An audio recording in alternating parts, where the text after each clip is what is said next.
Thanks for tuning in to Red Belt Radio. The following episode is scheduled for one fall.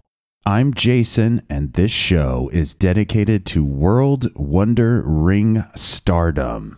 Today, I'm covering the drastic changes that have been made to Stardom's final showdown between Queen's Quest and Oedo Tai, which takes place at the Stardom pay-per-view The Conversion on June 22nd, 2024. The rules of the match have changed, and now the faction that loses this fight will have not one, but 4 of its members leaving. 4 wrestlers gone from their faction, one way or the other. This could be big. This change came about during a recent press conference when Oedo Tai leader Natsuko Tora revealed a hidden, covered-up clause in the match agreement contract after both factions had already signed it. So Natsuko has cleverly deceived Queen's Quest leader Saya Kamitani, and Natsuko's hoping that this match will be her opportunity to effectively cripple the Queen's Quest faction. I'm going to try and view this whole thing from as many angles as I can to give you an idea of what this potentially devastating match result might bring about.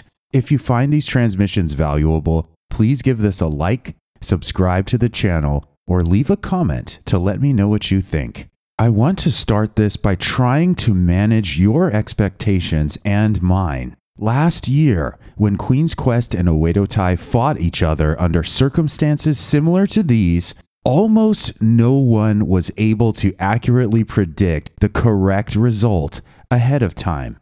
The chances of this match going somewhere we can't yet see are fairly high, and we need only reference the best battle of 2023 at Stardom Sunshine to recognize that. Secondly, we have no reason to think this won't be a very good match. But at the same time, it's highly unlikely that the Conversion will have the same magic that Stardom Sunshine did, since so many of the variables are now different.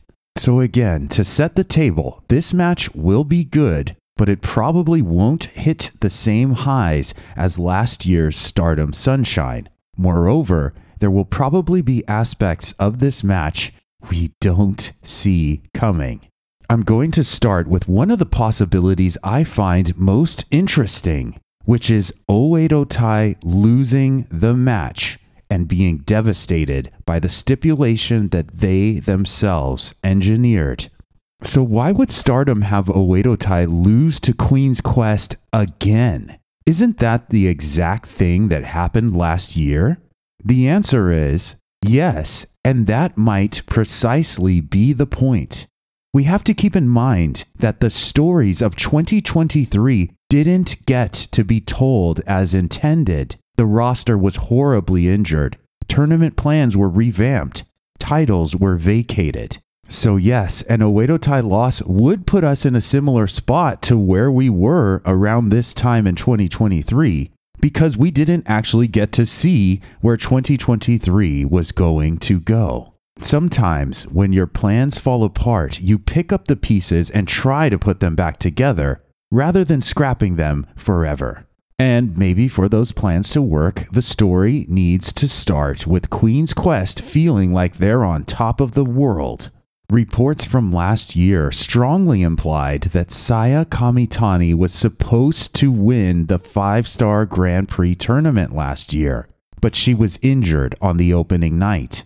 In the opposite bracket, Utami Hayashishita, who was extremely connected to Saya in the Stardom Sunshine story, was also injured. The 2 most likely tournament finalists, who would have given us the most meaningful tournament final possible, were removed from last year's 5-star. Since then, Utami has left Stardom, and Red Saya has been born. This is a Saya Kamitani who looks a lot more like Utami did, and is trying to fill her shoes as a faction leader. Whatever Stardom actually had planned for Saya and Utami in 2023's tournament could now be taking form with Saya, who is in the 5 Stars Blue Block this year, and either Azumi or Momo Watanabe in the Red Block, acting as a potential dance partner to Saya in the finals. Saya also received great exposure in the United States this year, has a singles championship, is competing in another promotions tournament right now, and has an amazing story to tell for this year's 5-star. So Saya has momentum, assuming Stardom wants to use it. That's all well and good, but if Oedo Tai is going to lose, how does it happen? Do you remember what Thekla said on the night she joined Oedo Tai? All-Star Grand Queendom 2024. Quote, "If you heads ever thought I was going to be a side character, you were wrong. I'm a main thing." Oedo Tai is a group of snakes, and they have turned on each other in the past. The conversion is Thekla's chance to prove she actually isn't a side character by betraying Natsuko Tora and taking the faction for herself. This type of treachery frees up Momo Watanabe to possibly rejoin Queen's Quest now that Utami Hayashishita isn't crowding her. It makes a decent amount of sense both in character and in company. Fukigen Death isn't in the match, so Thekla can start recruiting wrestlers to a new Oedo Tai, one that feuds with Cosmic Angels rather than Queen's Quest. What the heck? Since Xena is having so much trouble with the language barrier standing between her and Micah, maybe Thekla can scoop her up as well. The biggest obstacle to this theory is simply the question of what does Stardom do with Natsuko Tora and Rina in this scenario? Oh, but speaking of Rina, here's a fun, extremely low percentage theory that Rina is the surviving member, reforms Oedo Tai and centers it on teenagers and cigarette smokers, and the Inaba sisters can act as an honorary member while we're at it. The next possibility is also very interesting. The one in which Queen's Quest loses the match, placing the one who remains at their absolute lowest point. In my last discussion of this topic, Red Belt Radio's 30th transmission, I mentioned that both Azumi and Saya Kamitani have enough fandom and momentum to be faction leaders in their own right, not underlings. So if Queen's Quest is going to lose, then it should be either Azumi or Saya as the last woman standing. In a scenario that sees Saya Kamitani as the sole Queen's Quest member, I anticipate that Azumi will take Miyu Amasaki and form a brand new faction. Lady C will join God's Eye to reform her Tokyo Towers tag team with Ami Sourei, and Hina will go somewhere.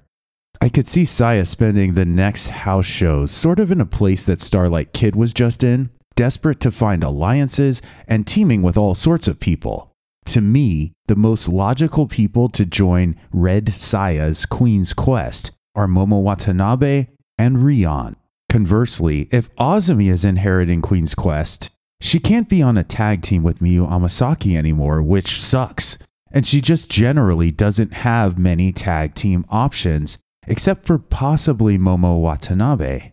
The numbers are hard to run with all of this, because we also don't know what other conversions might be happening at the conversion, and various alliances or breakups involving Starlight Kid, Mei Sarah, Xena, and even EXV as a whole could be on the horizon.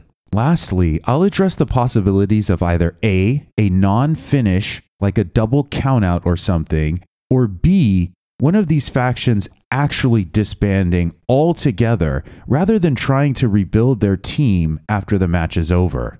I think both of these options are unwise, and I will criticize them accordingly should either happen. Thankfully, I don't think these are directions that Stardom wants to go in, so with any luck, we won't have to worry about them. What we do still need to worry about is the end result of Stardom's The Conversion. How worried are you about what could transpire, and what do you think is either the best or worst case scenario? If you found this transmission valuable, please give it a like, subscribe to the channel, or leave a comment to let me know what you think. Thanks for listening to Red Belt Radio.